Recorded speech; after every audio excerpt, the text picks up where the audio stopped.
What if I told you that the homeless man you walked past this morning might be richer than your landlord? That some of history's most famous beggars were secretly millionaires living double lives that would make any spy jealous?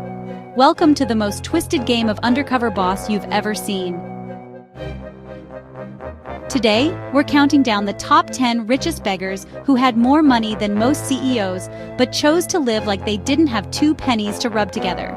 These aren't your typical rags to riches stories. These are riches to rags, but actually still riches stories that'll make you question everyone you've ever given spare change to. Let's dive into the ultimate financial plot twists that prove appearances can be very deceiving. Starting our countdown with Hetty Green, who looked like she raided a thrift store's clearance bin but was actually worth $100. $200 million in the early 1900s, that's over $5 billion in today's money. This woman wore the same black dress every single day, lived in cheap boarding houses, and heated her meals on the radiator to save on cooking costs. But here's the kicker. She was one of the richest people in America and the first woman to make a killing on Wall Street. She'd show up to business meetings looking like she needed a meal and a bath, then proceed to buy entire city blocks like they were candy bars. Talk about the ultimate financial catfish. But if you think a millionaire dressing like a pauper is wild, wait until you meet the beggar who turned panhandling into a 6-figure career. Meet Irwin Corey, a famous comedian who spent his later years begging on the streets of New York, except he was secretly worth millions from his entertainment career. This guy would stand outside subway stations with a tin cup, looking every bit the part of a struggling vagrant. Plot twist. He was donating every penny he collected to charity while living comfortably off his substantial savings. He was basically running the world's most elaborate philanthropic performance art piece. People thought they were helping a poor old man, but really this beggar was helping them become better people. Speaking of performance art, our next entry took method acting to a whole new financial level. Daniel Suelo became famous for living without money for over a decade, foraging in caves and living off the grid. Media called him the ultimate minimalist, the man who rejected capitalism entirely. There's just one tiny detail they missed. He had a college education, came from a middle-class family, and had substantial savings he chose to ignore. This wasn't poverty. This was voluntary financial martyrdom by someone with options. It's like Elon Musk deciding to hitchhike everywhere while keeping his Tesla stock. Suelo turned having money but not using it into a lifestyle brand before lifestyle brands were even a thing. But if choosing poverty while having wealth seems extreme, our next beggar took family wealth and turned it into the ultimate disguise. For 27 years, Christopher Knight lived as a hermit in the Maine woods, stealing supplies and living like a modern-day caveman. When he was finally caught, everyone assumed he was just another homeless drifter. Wrong. Knight came from a well-off family and had chosen his isolated lifestyle, all while having access to family money and resources he simply refused to use. He could have called home at any time and lived comfortably, but instead chose to live like Tom Hanks in Castaway. Except the island was Maine and the volleyball was imaginary. Knight basically turned being rich but living poor into a 27-year social experiment.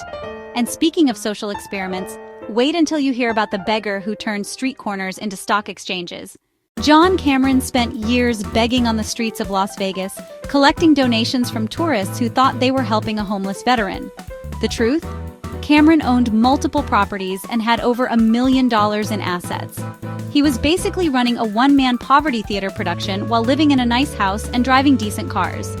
Cameron treated panhandling like a day job, clock in, make his money from sympathetic tourists, clock out, and go home to count his actual fortune. It's the most twisted version of fake it till you make it, except he already made it and was just faking being broke.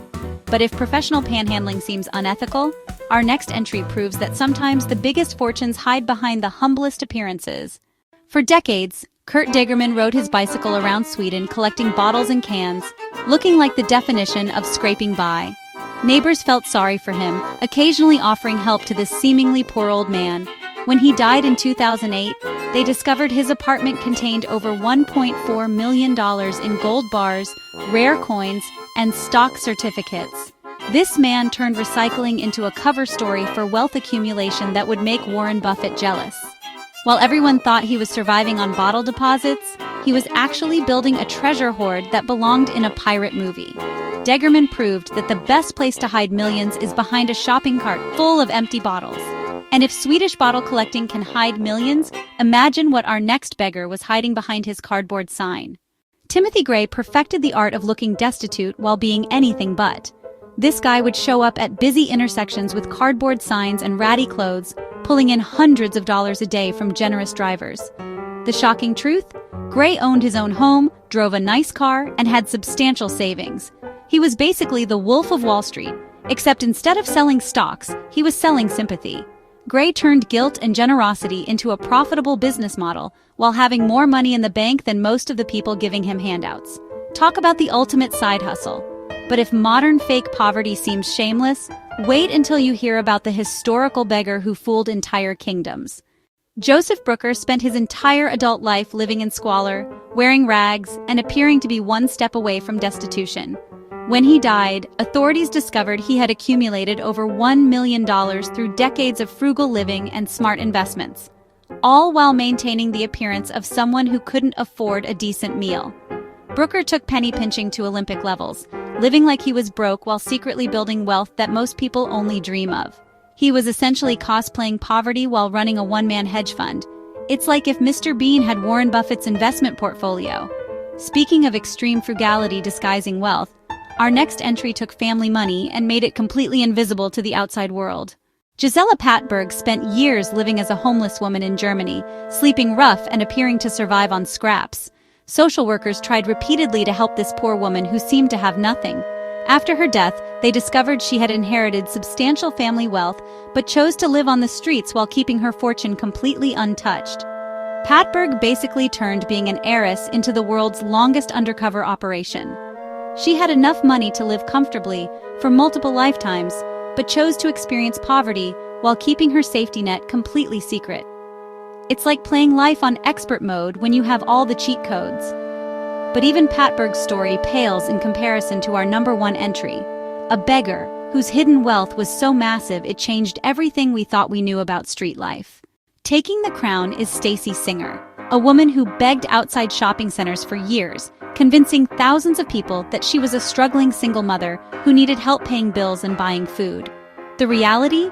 Singer owned multiple properties, had substantial investments, and was pulling in over $200,000 annually, partly from begging and partly from her hidden assets. When authorities finally investigated her operation, they discovered she had turned panhandling into a full-scale business, complete with multiple locations, strategic timing, and financial planning that would impress any MBA program.